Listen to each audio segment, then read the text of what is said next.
My name is Simon Stofberg, and grew up in Paul, studied in Stellenbosch, and we're currently in Hermanus.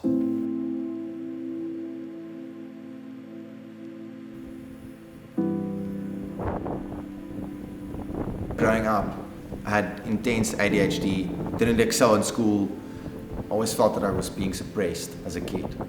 Can't do this, can't do that, don't do this, don't do that, don't even try, because people like you can't accomplish that. For instance, my dad would come home from running the comrades, and me and my brother would run to the door and be like, "Dad, did you win? Did you win?" He would say, "I came like 531st. In my head was, "Oh, if my dad can't win it, then like, what's the chance of me like doing good at it?" He didn't mean anything by it, but that's how I took it in as a kid.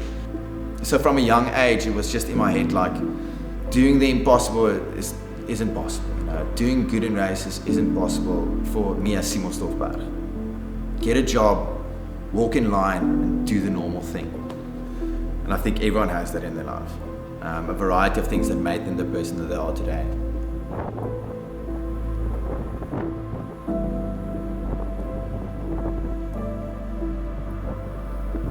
I suffer from like intense depression for the past 4 years, like having like intense depression, and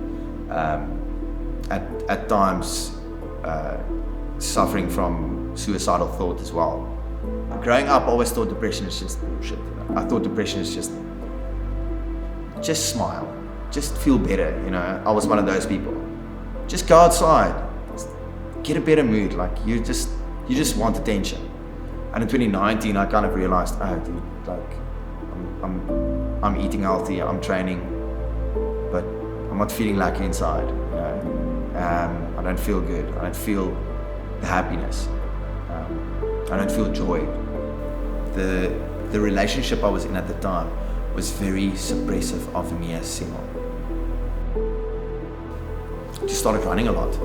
Every night after work, I would run, but I only had that hour. So raced home just to like get that quick hour. If there was traffic or something, you missed that hour. Wasn't allowed to run. Yeah, it kind of boiled over where I can't face breaking up with her. I can't face the people around me. And not a lot of people understand it. If your mind is in that imbalance and that level of sadness is inside of you, and you have so much going for you, like grew up very privileged, I've got a car, I've got a house, I've got a job, like why are you sad? Why are you so depressed? But so many things led up to that moment that I was just like, I didn't have any friends at that time. I just thought, cool, checking out early would be the best idea. And one day drove with the truckie to a bridge and like bought like all my favorite snacks and foods and stuff. Almost like a last meal, just sitting next to the road. Pulled over on this bridge on your way to the tunnel, and obviously not allowed to stop there. I was just like bawling my eyes out, and all of a sudden this the traffic car pulled up in front of my little truckie, and before I could open the door, she opened the door, and she just grabbed me and like pulled me into her chest, and immediately like just started crying again. And I can remember when I pulled away, my whole chest was just like wet from like tears. And she told me, she was just like, "Whatever you're doing here, I know why you're here, and there's no need to be here. Today's not the day." And I'm not a big like religious man, but I definitely feel that it was a message, from a higher being sending that person, because that day there changed my whole life, and I ran basically that day. I had like a K-way hiking pack, just put in all my stuff, grabbed my running shoes and like surfboard and wetsuit and packed it, and that's all I had. And while I was driving away from my flat, I just thought to myself, I have no one at this moment, because leading up to that day, I didn't connect with my family. The relationship I was in pushed me away from my family, pushed me away from my friends. And then yeah, for the past 2 years after that, 3 years, fell into like intense like partying and like self-medicating and drinking a lot. And you know, if you hold someone this, like restrict them so much, if you let them go, they're gonna breathe, you know, and then they're gonna breathe in everything. And at that time, I was running super inconsistently, smoking and just like not doing what I'm supposed to do. And you know deep inside of you, it eats at you. You know you're not doing the right thing, and the self-hate is high. The self-hate stems from having this idea about myself of all these factors from outside telling you, you can't do this, you can't do that, but deep inside you know you can do that. If you just work harder, you can do that, you know. And it's almost like that little being in the mirror, that's your true self, you know. And locking eyes with that human, and you realize it's almost like in a movie and they're talking back at you, and they're just like, what are you doing? What are you doing? You're wasting so much of your potential.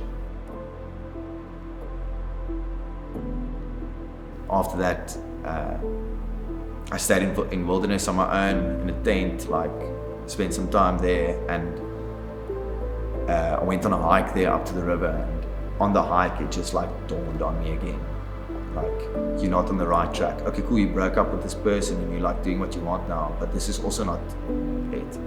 This style of life is not for you. I was having a pizza at Pomodoro, and there's a little like a railing, and on the railing it says, do not jump. People are not supposed to jump over the railing, you know, to go into the street. And I was like crying so intensely when I got that little message, because it was, again, a suicidal state of mind where, you know, you get that little sign again. I was just like, okay, cool, let's do this. No more drinking, no more jolling. Let's see where the potential lies. Let's see what's possible. I didn't drink from like 1st of Jan. I ran a race on the 5th of Feb and won it. And I was just like, okay, cool. If you can do this, if you can win a race after 4 weeks of not drinking, not smoking, what can you do in 2 months? What can you do in 3 months? What can you do in 6 months? And it's been podium after podium this whole year, getting great results the whole year. And the state of mind I'm in is unmatched, you know. I also feel the purity of my heart is back. Yeah, I'm so thankful for that experience. Because from there on, it just my life changed completely.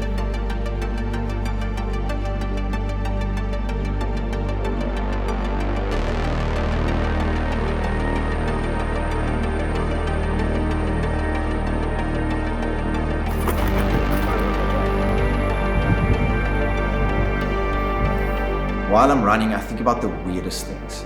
Interactions as a kid, being bullied as a kid, all these different situations play out in your head. And one of the main things is that motivates me and that drives me is proving wrong. All the people that doubted you as a kid or doubted you growing up, you know, oh, Simon's just gonna be a washout. You know? Simon can't really do that, you know. And that's what I try to bring across, is that anything is possible. If you set your mind to it, if you put in the work, you'll get the result. Just being consistent, you know, 5 out of 7 days, 6 out of 7 days, you're gonna feel good, you're gonna feel great. Most of my runs suck. Most of my training isn't enjoyable. But then you have this sweet little like one day. But that's how life is, and that's how success is. People don't see the work that goes into it. They just think, oh, you're so lucky, you're a good runner. I'm not. It took years, you know, putting in consistent time gets you the results that you want. Being consistently good, but also being consistently good will make you great.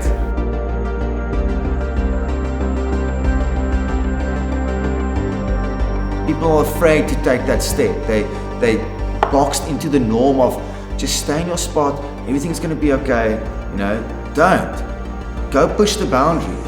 Go see what's out there. Go do what you want to do. Your life is so short. Now you're wasting it on this other human being, on this stupid job, on this little thing. Stop wasting your time. It's so short. Go do what you want to do and go experience what you want to experience.